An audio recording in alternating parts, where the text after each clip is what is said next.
नमस्कार प्यारे छात्रों। आज हम आपको बताते हैं मॉडल पेपर 3 जिसका भाग ए ही आज हम पूरा करेंगे। पार्ट ए इसमें हमको दे रखा है, तो ध्यान रखना मॉडल पेपर 3 है ये, जिसमें पहला क्वेश्चन देखते हैं। चलो, क्वेश्चन दे रखा है यदि n एक प्राकृत संख्या। तो सबसे पहले तो प्राकृत संख्या ऐसी संख्या होती है जो एक से शुरू होती है और अनंत तक चलती है। तो यहाँ पे n क्या है? एक प्राकृत संख्या। तो 6 की घात n माइनस 5 की घात n में इकाई अंक है।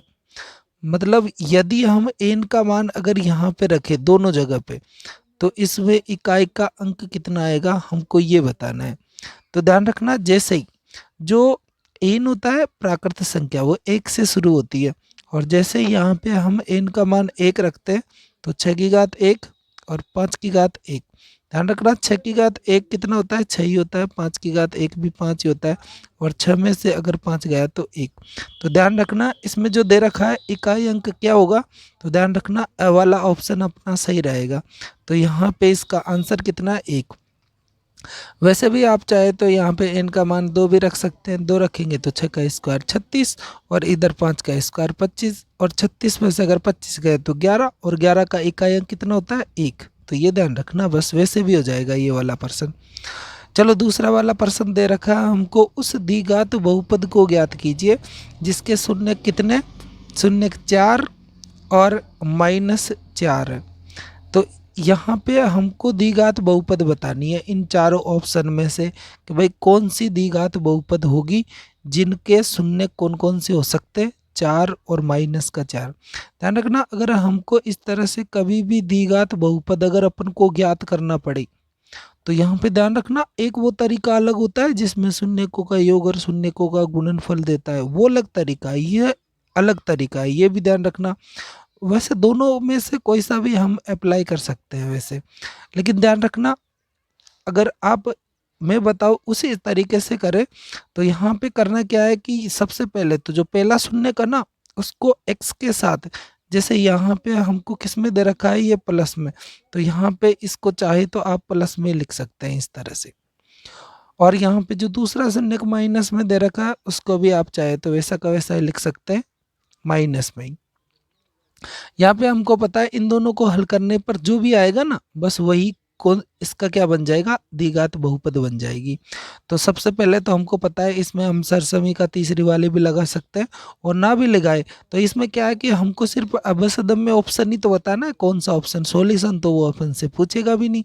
तो क्या करना है कि आगे की दोनों संख्याओं को गुणा कर लेना, कितना हो गया? X square. इधर इसमें प्लस है, इसमें माइनस, प्लस माइनस क्या होता है? माइनस। और 4 को यदि 4 से गुणा करे तो कितना हो गया? 16। तो यहाँ पे ऑप्शन नंबर कौन सा रहेगा?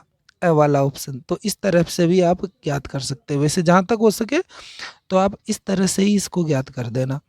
चलो अब चलते हैं तीसरे वाले प्रश्न की तरफ। दे रखा है यदि 4/x प्लस 5y बराबर 7 तथा x का मान दे रखा है, ये मान हमको यहाँ पे x की जगह पे रखना है। ध्यान रखना यहाँ पे x का मान कितना है? -4/3 हो तो y का मान ज्ञात कीजिए।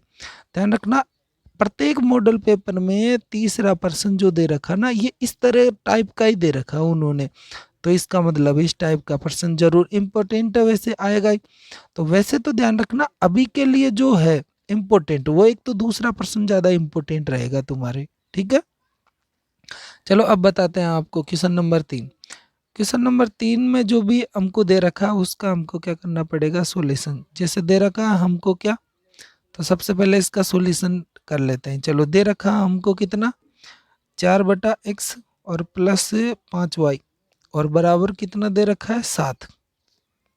और इसमें हमको x का मान कितना रखना है? -4/कितने? 3। और तब हमको किसका मान चाहिए? y का। चलो देखते हैं x का मान यहाँ पे जैसे ही हम रखेंगे तो ये इस तरह से बनेगा दोस्तों, -4/3, ठीक है।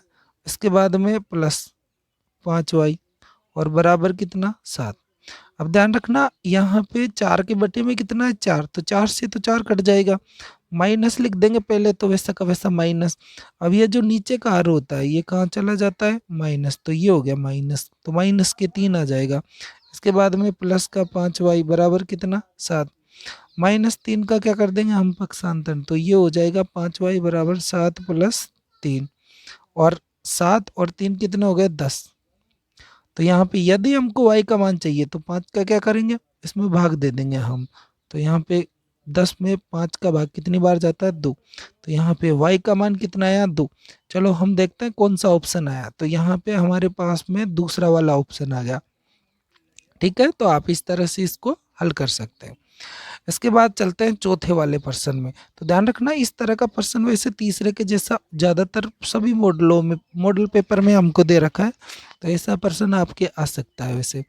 इसके बाद देखते हैं चौथा वाला प्रश्न। चौथे प्रश्न में दे रखा है x का मान कितना है 1। तो समीकरण ax square plus ax plus 3 बराबर 0 और x square plus x plus b बराबर 0 का एक उभयनिष्ठ क्या है, ये मूल है। मूल है ये इन दोनों का। और तो a और b का मान होगा। तो यहाँ पे अपन को a और b का मान हमको पता करना है। ध्यान रखना इस तरह के प्रश्न पहले के सिलेबस में थे, इस बार के सिलेबस में नहीं है। लेकिन इसने क्या है कि फिर भी हमको मॉडल पेपरों में इस तरह के क्वेश्चन दे रखे हैं। फिर भी अगर इस तरह का आ जाए तो हम इसको किस प्रकार से सॉल्यूशन करेंगे वो देखो। सबसे पहले तो ये आपको जो लाइन दे रखी है इसमें x की जगह पे कितना मान रखना है 1। तो हम जैसे ही यहाँ पे अगर x का मान अगर 1 रखे तो 1 का स्क्वायर 1 और 1 को अगर a से गुणा करें तो a ही आएगा। इसके बाद में यहाँ पे अगर हम 1 रखते हैं तो 1 को अगर a से गुणा करें तो a। इसके बाद में प्लस का 3 और बराबर 0, वैसा का वैसा a और a कितना हो जाएगा 2a। और यहाँ पे 3 का क्या करेंगे हम पक्षांतर कर देंगे। और यहाँ पे जो a का मान आएगा वो आएगा -3/2। ध्यान रखना कितना आएगा -3/2, क्योंकि 3 कैसे आया माइनस का, क्योंकि पक्षांतर कर दिया। इधर a कितना हो गया 2a और a का मान कितना हो गया -3/2। अब चलते हैं इस पे। तो यहाँ पे जैसे ही हमने 1 तो 1 का स्क्वायर 1 और ये हो गया 1 प्लस का b बराबर कितना 0। 1 और 1 कितना होता है 2 और 2 का क्या कर देंगे पक्षांतर। तो b का मान कितना आ गया -2। अब उसने पूछा क्या है a और b का मान बताइए, यानी कि a के मान को b के मान से क्या करना है गुणा। अब a का मान कितना आया था -3/2, इधर b का मान कितना आया -2। अब इनको क्या करना है कि 2 से तो 2 कट ही जाएगा, माइनस और माइनस क्या हो जाएगा प्लस, और यानी कि प्लस का 3 आएगा। अब 3 देखते हैं कौन से वाले ऑप्शन में, तो द वाले ऑप्शन में। तो ये 30 द वाला ऑप्शन हमारा सही रहेगा। एक बार अच्छे से देख लेना इस प्रश्न को, क्या पता आ जाए तो। आगे जो पांचवा प्रश्न है ये काफ़ी ज़्यादा इम्पोर्टेंट प्रश्न है, लेकिन वैसे अपने सिलेबस में तो नहीं है, लेकिन फिर भी हमको इस तरह का प्रश्न नॉर्मल प्रश्न तो आना ही चाहिए। पहली बात तो ये देखना कि यहाँ पे अपन को पद कितने दिए, पहला दूसरा तीसरा और चौथा। जब इस तरह से 4 पद दे, जब इस तरह से 4 पद दे और बीच वाले दोनों को क्या करना है प्लस, देखो दे रखा ना, यही पूछा है हमसे। वैसे देखो तरीका भी है इसका बताने का, हल करके भी हम इसको बता सकते हैं, लेकिन वैसे मेरे हिसाब से आप तरीका ध्यान रखिए ताकि हम इसका सॉल्यूशन बिना भी अपन इसको हल कर सके। तो सबसे पहले तो उसने पूछा a प्लस बी, तो ध्यान रखना ये जो बीच की संख्या a प्लस बी यही तो चाहिए, तो इनको भी जोड़ दो। अब अगर बीच वाले को अगर अपन जोड़ देंगे तो ये जो बगल की दे रखी है इनको भी क्या करेंगे जोड़ देंगे। लेकिन देखो जोड़ेंगे भी कैसे, तो यहाँ पे 18 में अगर अपन प्लस करें कितना -3, तो हमको पता है प्लस और माइनस क्या हो जाएगा माइनस, और 18 में से अगर अपन 3 माइनस करें तो कितना आएगा 15। तो यहाँ पे हमारा ऑप्शन नंबर द आएगा इसका आंसर, क्योंकि 18 में से 3 गए तो कितने बचे 15। तो ये ध्यान रखना। चलो अब अगला प्रश्न है छठा वाला प्रश्न। इसमें दे रखा है यदि कोई बिंदु वर्त के अंदर स्थित है तो इस बिंदु से होकर जाने वाली वर्त की कितनी स्पर्श रेखाएं होती है। ध्यान रखना वैसे तो वर्त के अंदर से कोई स्पर्श रेखा नहीं गुजरती है दोस्तों, तो इसका आंसर कौन सा हो जाएगा 0। स वाला ऑप्शन हमारे बिल्कुल सही हो जाएगा। वैसे ध्यान रखना अगर हमसे पूछे कि वर्त के बाहर कितनी स्पर्श रेखा खींच सकते हैं हम वर्त पे, तो अनंत। अगर पूछे कि वर्त के बाहर एक बिंदु से हम कितनी स्पर्श रेखा खींच सकते हैं, तो ध्यान रखना इसका आंसर हो जाएगा कितना 2। चलो इसके बाद में अगला प्रश्न है हमारा 7वां प्रश्न। दे रखा बिंदु 3, 4 की y अक्ष से दूरी ये इस तरह का प्रश्न प्रत्येक मॉडल पेपर में 100% आएगा। इस तरह का प्रश्न मैं बता दूं आपको, अभी से ही बता दूं, मोस्ट है ये काफी। अब एक बात और मैं बता दूं, जो बिंदु होता है ना, बिंदु, उसमें जो आगे का मान होता है, आगे का मान, इसे तो हम क्या कहते हैं, भुज। जबकि जो पीछे का मान होता है, पीछे वाला वाई अक्ष का मान होता है, इसे हम क्या कहते हैं, कोटि। अब ये बात आपको सबसे पहले तो पता हो। अब उसने पूछा है वाई अक्ष से दूरी, जब वाई अक्ष से जब आपसे पूछे दूरी, तो आपको एक्स अक्ष वाले का मान बताना है, और जब एक्स अक्ष से पूछे तो वाई वाले का मान बताना है। क्योंकि आपको एक बात मैं बता दूं, जब जो वाई अक्ष से दूरी होती है ना, वाई अक्ष से दूरी, वो दूरी क्या होती है, वाई अक्ष से भुज होती है। और यहाँ पे हमको पता है कि भुज यानी कि एक्स अक्ष का मान होता है, और एक्स अक्ष का मान अभी हमारे पास में कितना है, 3। तो यहाँ पे वाई अक्ष से दूरी हमारी कितनी हो जाएगी, 3। तो हमारा ऑप्शन नंबर द वाला इसमें सही हो जाएगा। ये ध्यान रखना आप, अगर मान ले एक्स अक्ष से दूरी पूछे, एक्स अक्ष से दूरी पूछे, तो यहाँ पे क्या होती है, कोटि। और कोटि मतलब वाई अक्ष मान हो गया, कहने का मतलब उल्टा। अगर एक्स से पूछे तो वाई का आंसर देना है, वाई से पूछे तो एक्स का आंसर देना है। तो यहाँ पे वाई का मान कितना हो जाएगा अपने पास में, 4। तो ये तो क्या, एक्स अक्ष से दूरी तो है 4, वाई अक्ष से दूरी हो जाएगी 3। तो अभी के लिए तो जो 7वां प्रश्न है उसमें हमारा आंसर कौन सा रहेगा, दे वाला ऑप्शन 3। अब देखो 8वां प्रश्न, कोस स्क्वायर 17 डिग्री और माइनस साइन स्क्वायर 73 डिग्री का मान कितना होगा। वैसे तो ध्यान रखना, अगर बीच में माइनस आ जाए, दो मान दे रखे हो ना, तो उसका आंसर वैसे ही डायरेक्टली कितना होता है, 0 होता है। अब होता कैसा है, पहले तो हम इसको क्या करेंगे, चेंज कर लेंगे। ये जो प्रश्न आया है ये 8.3 प्रश्नावली से आया है, ध्यान रखना। कोस किस में चेंज होता है, साइन में। और 17, तो 17 में कितने बाकी है, मतलब इसको 90 करना है ना अपन को। या फिर ऐसा करो आप, तो अगर दो मान दे तो एक आगे के मान को पीछे वाले के मान के जैसा लिख लो, बस और कुछ मत करो। तो यहाँ पे हमको पता है, अगर साइन स्क्वायर 73 में से अगर माइनस करे तो कितना आएगा, 0 आएगा। तो यहाँ पे ये आ गया अपना से वाला ऑप्शन। ये ध्यान रखना आप। तो वैसे भी अगर आपको ये दिखाए ना, अगर माइनस दिखाए, माइनस, तो ये बात आप पक्का ही ध्यान रखना कि 0 आएगा उसका ऑप्शन, और यदि प्लस आ जाए तो 1 आएगा, ये भी ध्यान रखना। चलो अगला प्रश्न देखो, दे रखा है 8वां प्रश्न। ये है हमारे वैसे 8.2 प्रश्नावली का प्रश्न है, तो देख लो, काफी आसान प्रश्न भी है वैसे। चलो इसी में बता देते हैं आपको। देखो 1 और माइनस जो दे रखा है वो वैसा का वैसा लिख दो, ठीक है। 10 स्क्वायर 45, तो 10 45 का मान कितना होता है, 1। तो यहाँ पे 1 का स्क्वायर, ठीक है, नीचे दे रखा है 1, और यहाँ पे नीचे 10, 10 का मान कितना होता है, 1, 1 स्क्वायर। अब यहाँ पे 1 माइनस 1 का स्क्वायर 1, और 1, 1 का स्क्वायर 1, 1 और 1 कितना हो गया, 2।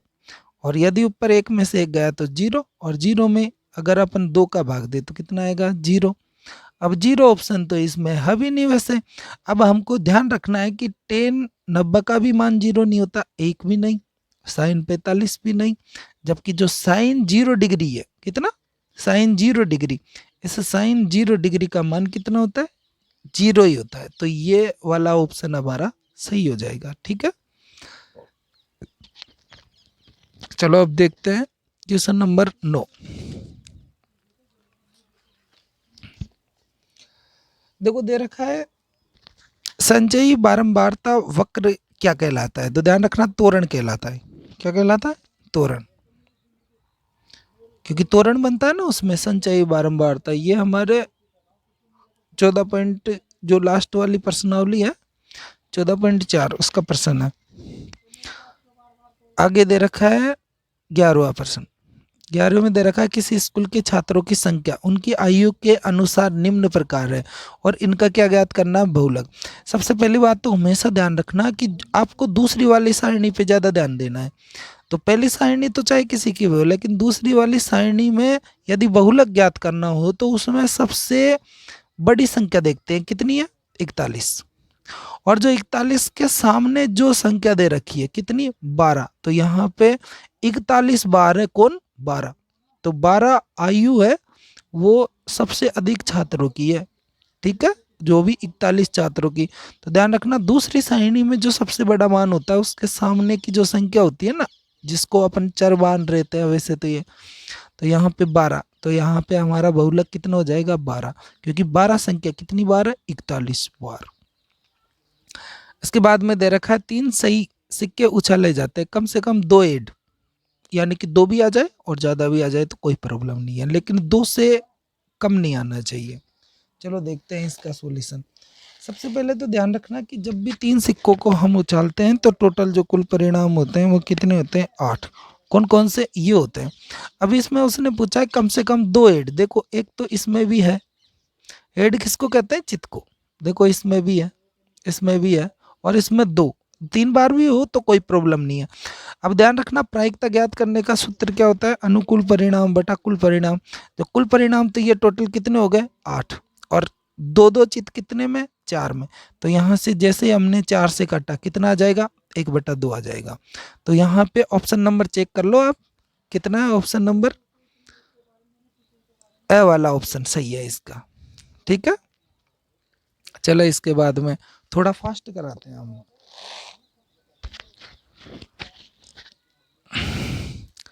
दे रखा है दूसरे का पहला a1/a2 बराबर नहीं है b1/b2 के, तो इस स्थिति में रैखिक समीकरण युग्म कैसा होगा। तो ध्यान रखना अगर हल पूछता तो अद्वितीय आता, और युग्म कैसा होता है संगत, कैसा होता है संगत। वैसे ध्यान रखना इंपोर्टेंट है, ये काफी ज्यादा इंपोर्टेंट है।